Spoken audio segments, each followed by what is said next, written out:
Howdy y'all, and welcome in to Chill With Clayton. We're so happy to have y'all here today. I'm excited for the talk that I'm going to have with y'all today. We're going to be talking about anxiety, which is one of the biggest things that a lot of teens and kids and adults deal with every day. But before we get on with this talk, I want you to always remember, don't forget to like and subscribe to the Chill With Clayton channel. We'll be so happy to just share this conversation with other people. If you're listening on our Spotify or Apple Podcasts, go give us a follow and share this with your friends and family. Don't forget also about our Instagram page, which posts our daily verses of the day. And then we'll also have our Friday verse of the day, which you will have out that day of the episode. And go give it a follow. Today's talk is going to be about anxiety, and I know a lot of people have dealt with anxiety, and heck, in my life, I've dealt with it a lot myself as well. One ways that I'm always dealing with anxiety is first, future plans. You know, being a 22-year-old that's about to graduate college and get ready for his future life, doing what God, told him to do, which is to be a kid's pastor. I mean, it can be kind of anxious, waiting and trying to figure out where God's going to want you. Are you going to stay in Texas? Or are you going to move out of state? Or are you even going to move out of country? I mean, those plans can kind of get kind of crazy on you. And then there's also your future wife that'll hopefully meet one day. I mean, I know she's somewhere out there. Maybe she'll be listening, and that would be kind of crazy if that did happen. But yeah, I mean, there's a lot of different things. I mean, your friends you wonder about, who's going to be your future friendships. What does God have in for future plans for you? I mean, that can definitely be one of the topics. My second one that I deal with anxiety with is, a lot of people want to please your parents. I mean, your parents, they've given you the plans and all the stuff, and they've given you the love and support that you've needed all your life. Now, I know some of y'all, fortunately, didn't have maybe a mom or a dad, or either maybe none, or maybe they're divorced, but either if it's a parent or a guardian who's been able to help you along the way. I mean, in my family, I'm gonna be the first college graduate on at least my side of the family, and it's kind of crazy to think that. So yeah, I mean, I'm graduating in 2025. Kind of crazy, and knowing your parents have gotten you there along the way and all that, and you don't want to disappoint them, and that could be anxiety on myself, because I'm hey, being the first college graduate and graduating in 2025, 2026, I mean, it's either fall of 2025 or spring of 2026. It's those emotions can kind of come up to you. And then, you want to fit in with the crowd because you're seeing everybody going off and getting married. You're off seeing everybody getting their job and all that. And that can cause some stress and some anxiety with you, because you're man, God, am I behind? Am I behind in life? But God reassures us, hey, you're not behind. You're on time with what I'm planning you. As long as you're following in my footsteps and you're following what I'm commanding you to do, you're going to be just fine. It might take you a little bit longer than your friends, but you're still going to get there. God's going to get you there. And the anxiety, I'll mention this later on, but it does not help when you're feeling anxious. It does not help. I mean, it's just making a mountain out of a molehill, as many people would always say. But as I was saying, going back to the fitting with the crowd, I mean, in high school, middle school, and elementary school, you've seen all the kids wearing their Nike shoes, those long Nike socks, the Nike Elite socks as they were called back then, the cool shorts, the cool polos, the polo by Ralph Lauren or Aeropostale or whatever, and seeing all this different stuff, and you're seeing all that, and you're man, I want to fit in with those cool kids, and I want to fit in.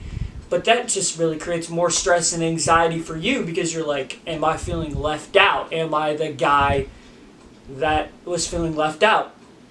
kind of going into our college ministry, what we talked about on Monday night, one of our guys that talked with us actually moved from another country. And he talked about his life story and how about he tried to fit in with the crowd and really didn't work, but God had a plan for him, and now he's out being the BSM director of Collin College. Shout out to Salim if he's ever going to watch the podcast. Shout out to you, buddy. But yeah, and then of course the other one is just stress in general. I mean, the world, whatever's going on in the world, I mean, because heaven knows, like, what's going on out there right now. It's crazy. I mean, y'all see the news, y'all see social media, you see all the stuff that's going on, and it's kind of crazy. I mean, how all that happens and everything. But I want to give you all a few pointers on how I've been dealing with my stress and how I go through it. So number one of my stress solutions is just to get with Jesus. Talk with Jesus. Talk with God. Because when you don't talk with God, that's when more stress comes on. Because, as it says in the Bible, the devil comes to seek, kill, and destroy. Because in that free time, you could be doing other worldly things, and what is the devil going to try to do? Sneak his way in there to make you separate your relationship farther and farther away with God. But if you're closer with God, He will help you through those times. You will feel His presence, His peace, His comfort more often, just that little stress relief that you have. And that's either getting in the Bible, listening to a worship song, praying, however you want to do that. I mean, if you want to go out in nature and just walk around in nature, I mean, hey, if that's the way you experience God, like, go and do that. Go and do that. Number two is ask your friends and family. I mean, because they're there for a reason. You got trusted friends. God gave you trusted friends. I mean, you look back in the Bible. I mean, Jesus had His circle of friends. He had Peter. He had the disciples. He had those guys He would come up to and He could trust on, even though that they wouldn't return the favor sometimes. I mean, Peter denying Jesus 3 times, and the disciples kind of getting a little nervous about everything that was going to happen with Jesus and all that. And I mean, we do the same thing with our friends. I mean, we get anxious about telling them, like, hey, I'm going through this addiction. Hey, I'm going through this. Hey, I'm going through these stress problems. Hey, I need help with this. And then I think another thing that we always forget is our families. God provided people in our families that know what they've been through. Even though we might feel like their advice seems silly and obsolete at the moment, like it seems crazy at the time, but God knows, like, they went through the same stuff we did. And even though we might not think it's the smartest thing on the beginning, or might not be the coolest way to attack it at the beginning, I mean, our parents know what they've been doing. They've went through those experiences, and they're just trying to help us out along the way. And then number 3 is just, I mean, honestly, if you need to, go to a licensed therapist. I mean, if you need to go to a licensed therapist, I mean, that is totally between you and what you think you need. I mean, because some people, like, their therapist is like their friend or their parents, and like, hey, that's totally understandable. But sometimes you need a licensed therapist because it could be something that could be deeper than what we all think. I don't know what y'all are going through and all that, but I mean, if you have to go to a licensed therapist, I know a lot of people, especially guys, and I'm not going to forget girls as well, but we're like taught to be strong and be, take it like a man, as they always said it back in the day. Rub some dirt on it, you know that kind of stuff. And there's nothing wrong with that, but like sometimes it's like you got to go to help. Because there's a thing that my pastor says. It's okay not to be okay, but it's not okay to stay that way. So I hope some of these tips will help you, and just letting you know, hey, I'm along with the ride on you for stress. I mean, I don't know if you're 22, 42, 18, 15, whatever age. I mean, we all go through stress. So, It's a very relevant topic of like what us around the world and Americans go through. So folks, now I'm going to show you some verses about anxiety. I have 8 verses that are written down. Number 1 is from Matthew 6:34. Therefore, don't worry about tomorrow, for tomorrow will worry about itself. Each day has enough trouble of its own. So God's kind of telling us, like, hey, like, just go through today. Trust me on today. We'll get to tomorrow. We'll get to tomorrow later. Just focus on what needs to be done today and go from there. Moving on to 1 Peter 5:7, casting all your anxieties on him because he cares for you. And yes, Jesus does care for us. He does care for us. He sees what we're going through. He sees the battles. He sees the stress that we're going through. One thing that he did not want us to feel was sadness or loneliness, emptiness of community. Like, God wants us on that. And he's there knocking, or you just have to knock on that door and just give him those fears, give him those anxieties, give him whatever you need to give him, because he cares for you and he knows that very well. Number 3, and I'm convinced that nothing can ever separate us from God's love. Neither death nor life, neither angels nor demons, neither our fears for today nor our worries about tomorrow, not even the powers can separate us from God's life. And yeah, that's just another beautiful verse that just symbolizes God, just his love for us. And I immediately think about the verse where God goes after one of the sheep, and the 99 sheep were good, but one wandered off. Like, God cares for us so much. Like, if he sees one of his children just struggling and having those troubles, and if they're just willing to just ask God for help, he will be able, with all his love, and nothing's going to separate us from God's love. Other verses include Matthew 11:28-30, Jeremiah 29:11, which a lot of you know, I know, Matthew 6:25, and Philippians 4:6-7. But our verse of the day today comes from the book of Galatians. Carry each other's burdens, and in this way you will fulfill the law of Christ.